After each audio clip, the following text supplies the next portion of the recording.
In what can only be seen as a monumental victory, the workers of Amazon have managed to unionize one of their warehouses for the first time in history. The historic vote was 2,654 for the union, 2,131 against. Ballots were cast in person over 5 days starting last Friday. Roughly 8,000 workers were eligible to vote. The Picker-Packers will form the Amazon Labor Union, headed by former employee Christian Smalls. Smalls was fired from the company in March 2020 after he led a walkout of employees over a lack of protections against the coronavirus. He had been a supervisor at the company who was fired for allegedly violating safety protocols by failing to quarantine due to a COVID exposure. It was after he was fired that he decided to go out and create a GoFundMe to begin a campaign to create a union inside the company. Many people gave him very poor chances of being successful, considering that it is not affiliated with any nationwide union. So, his victory clearly demonstrates that the little guy can do something significant if enough people are willing to help him do so. After the victory, Christian Smalls had one clear statement to make about Amazon's attacks on him and the unionization efforts. Amazon tried to make it about me from day one. It's always going to be Amazon versus the people, and today the people have spoken, and the people wanted a union. We want to thank Jeff Bezos for going to space, because while he was up there, we were signing people up. Previously, there have been attempts at Amazon locations to unionize. According to NPR, the Staten Island warehouse was only the second Amazon facility to hold a union election.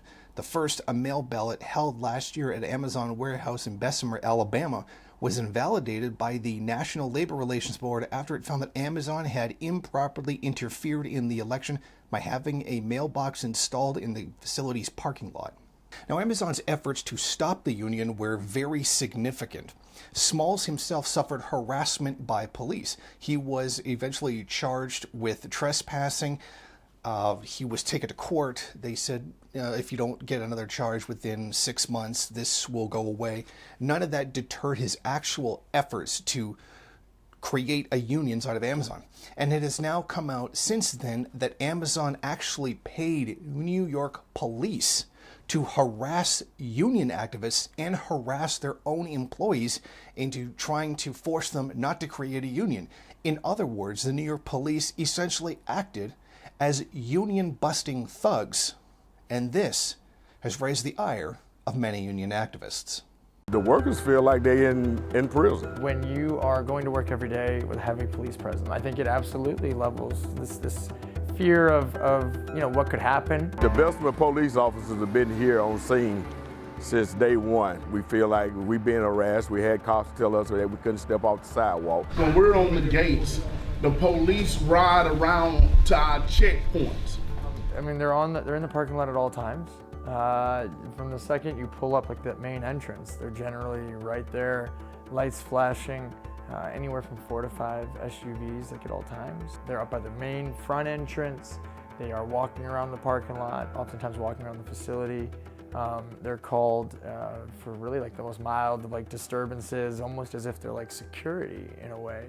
But they're in marked Bessemer police cars. Some of the officers, they have reported us that they are there to keep an eye on us. They sit right here at the front gate and they sit there and watches us the whole time we're here.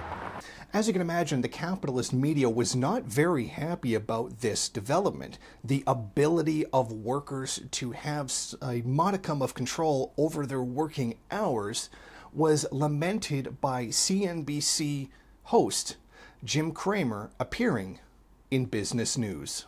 Well, we know that the union work rules are what everything is about. It's the same case with Starbucks, too. If you can't tell your employees when they work, then you're really not able to have much of an ability to be able to move product or move coffee. And I think that the unions will be in charge of time that you need to work. And that would be dreadful very dreadful for Andy Jassy. And that's just a U.S. picture, right? Yeah. They got Europe to think about as well. Look, one of the problems was, Starbucks does indeed have unionized places in the ones that they franchise. But if you can't control the work rules, no one wants to work certain shifts. So you can just say, listen, I'm not going to work that shift. And Amazon would not be able to say, yes, you must work it. So that's what at stake with union is time that you have to work. Our thanks to Dee. We're going to watch developments in New York We have more on and the Alabama. tech check? I imagine we will. Because she's doing amazing work. This is a very important story because one of the reasons why Amazon works so well is because people work when Amazon says you must work. This move is very significant. Never has there been a union at Amazon in this capacity before. And in fact, the drive to build unions in Amazon goes back to the late 90s, and thus far none have been significantly successful anywhere near to this degree. And what this actually does show is that in this situation, one man with a GoFundMe, with the efforts and the drive of regular working class people, were able to create this union. This wasn't even done by one of the major Teamster unions or any kind of nationwide union with a significant amount of power. This was done completely grassroots by regular, everyday people. Even by someone that Amazon had said, that had claimed that Smalls wasn't very articulate and had allegedly made some disparaging remarks about the fact that he is African American. So, this does show that even in the gigantic corporate monopolist world that we live in, at least for now, it is still possible for the little guy to gain some victories. Now, the road to get any kind of fair treatment for workers inside of Amazon is far, far from over. And this is a battle that will continue for decades to come.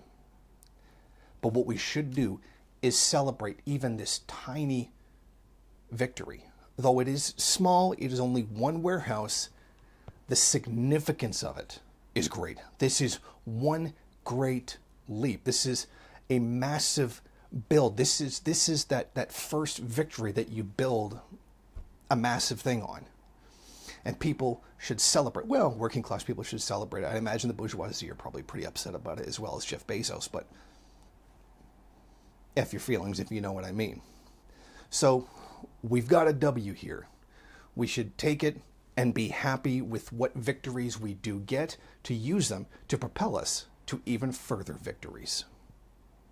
Thank you for watching. If you like this program, then please head over to my Patreon page and set up a monthly donation. It's your donations that keep this program running. Also, if you would like, please rate, comment, subscribe, and share in various social media.